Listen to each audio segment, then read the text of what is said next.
এই ভিডিওটা হচ্ছে জিতু মুন্ডা ফ্রম ওড়িশা অ্যান্ড ব্যাপারটা কি হচ্ছে, ওনার বোন মারা গেছেন এবং টু ক্লেম হার মানে ব্যাংকের সেভিংসটা ক্লেম করার জন্য উনি ব্যাংকে গেছিলেন।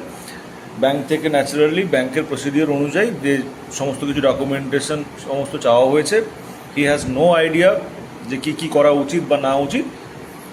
উনি সিম্পলি গেছেন, স্কেলিটনটাকে নিয়ে ব্যাংকে এসছেন and received 19,300 rupees and most probably, if I am not wrong, 120-30 টাকা ইন্টারেস্ট পেয়েছেন।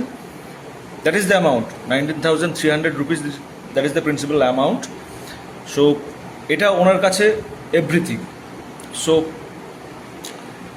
মেন প্রবলেম হচ্ছে system somehow failed him. And এই সিস্টেম মানে তো একটা জিনিস নয়, একটা হচ্ছে পলিসি থাকে, ওটা এক্সিকিউশন থাকে, মানুষজনকে নিয়ে সিস্টেম হয়।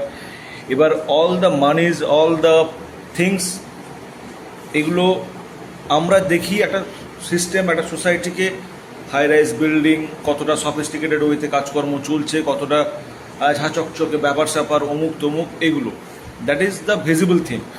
And the invisible things are like that, যে তুমি যে এই যে ব্যাংকিং সিস্টেমটা করছো, হাই টেক একটা সিস্টেম করছো, তোমার কাছে ইমপ্লিমেন্ট তুমি কি করতে পারছো? যে একটা রুরাল এরিয়াতে গিয়ে ইমপ্লিমেন্ট করার ক্ষমতা নেই, but we have built a hitech banking system. ওই ভদ্রলোক জানেনই না যে একটা ডেথ সার্টিফিকেট বলে ব্যাপার আছে, না জানতেই পারেন, ইটস ফাইন, না জানতেই পারেন। বাট যে ব্যাংকে গেছে, সেই ব্যাংকে একটা রেসপন্সিবল, ফরগেট ইট, অ্যাকাউন্টেবল মানুষজন তো থাকা উচিত, যে ভাই দাদা এইটা করলে এইটা করতে হয়। এই সমস্ত রেসপন্সিবল, অ্যাকাউন্টেবল, এই সমস্ত ঊর্ধ্বে, আমরা তো এখন ঊর্ধ্বে চলে গেছি এসব, মানে মানুষ এখন হচ্ছে মানে একটুও সেন্সিবল নয়।